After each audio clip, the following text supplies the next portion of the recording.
Today we're going to do a review of a fire starter called the Survival Blaze. I love fire starters. I always have them in my bug out bag. If you don't know who I am, my name is Jason Hanson. I'm a former CIA officer and I've carried a lot of bug out bags over the years. I still have a ton of bug out bags in my house for my family, and having several fire starters is obviously critical for cooking food, boiling water in case you got to get clean water, making meals, etc. Please welcome back former CIA officer Jason Hanson. Former CIA Jason Hanson. This handsome fella is Jason Hanson. This is Jason Hanson, former CIA guy.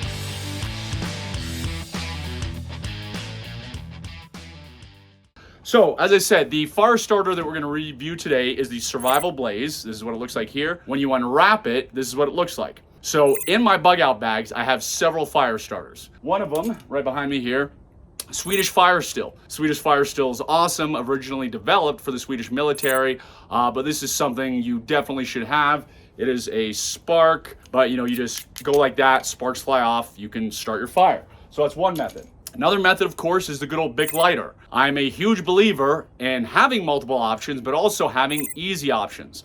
So the Bic is one of my first easy options, obviously. Everyone knows how to use a cigarette lighter. You can get them cheap at any gas station out there. So you should definitely have these in your bug out bags. In addition, I'm gonna have dryer lint. So I've got 6 kids. We do a lot of laundry in my house. And every time we do the laundry, I take some of that dryer lint, I put it in a Ziploc baggie, and then I put those baggies in our various bug out bags because every member of my family has a bug out bag. And as I said today, another item is potential as a Survival Blaze. Let me show you again what it looks like with the wrapper on, with the wrapper off. So we're gonna test this bad boy, see how it works.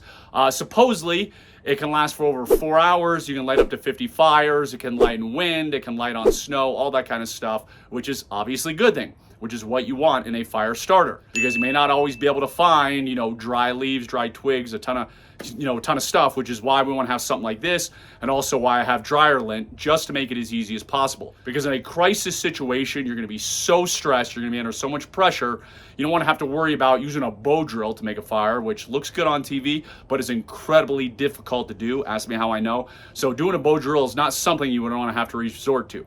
So let's test out this Survival Blaze right now. If you can see me behind me here, I put a little pile of this stuff. As I said, make life easy. I'm gonna grab my Bic lighter. We're gonna see how long and... Okay, so it lights pretty fast. Yeah, that's always a good thing. We're gonna let that burn for a minute, move away the Swedish fire still. Over here is my sad attempt to mimic what if you're on the ice, what if it's snowy, because we have a nice, warm, sunny day here, so there's no ice. So I will again take the Bic lighter and just let that burn, and we'll see how that goes at everything. Also, in your bug out bag, another thing you can do is, because I believe, and I'm going to say this multiple times, believe in having multiple options, because you just never know what's going to work. You never know how much you're going to need. Is go get one of those logs, one of those logs you put in the fire, and you know what I'm talking about. Not a regular log, but one of the fire starting logs. Go to Home Depot, Lowe's, wherever, buy one of those, and you can cut it up in pieces also, just so you have multiple backups, which is absolutely what you want in a crisis situation. All right, so we're burning good there. Everything looks good there. We'll let that burn and hopefully not fall off that rock and crash everywhere. Here, I threw some water in this bad boy because one of the things it says is that this is waterproof. So we're gonna drop it in here. Oh, get it all in there, let you see that. Okay, and get myself all wet. I will put this water down here so as not to spill everywhere. And I got my lighter wet.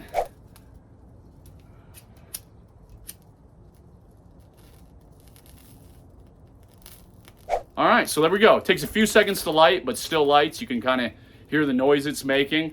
Of course, now I'm in the way of the smoke, so that's a good thing. You definitely want something that's waterproof. Sometimes when you're bugging out or you have a backpack on and you're doing something, you may end up in water, and that water may be deeper at certain parts than you think it is. And put this over here, and you may get up your whole backpack soaked. You may think you have everything in waterproof containers or waterproof baggies, but of course something may pop open and everything may get soaked, which is why you absolutely want to have a fire starter that is waterproof. So overall, the Survival Blaze looks good. I know you can get these for free for a limited time. If you want to get one of these for free, go to survivalblaze.com to claim yours. But it looks like a great fire starter. I would recommend it. I'm gonna have all these in my bug out bags now. In addition, with everything else I said, because you want to have redundancy, I'm going to have a lot more videos when it comes to bug out bags, the gear I use, survival, also some spy hacks and tricks. So make sure you like, subscribe, turn on the notification bell. I am former CIA officer Jason Hanson. Have a wonderful day.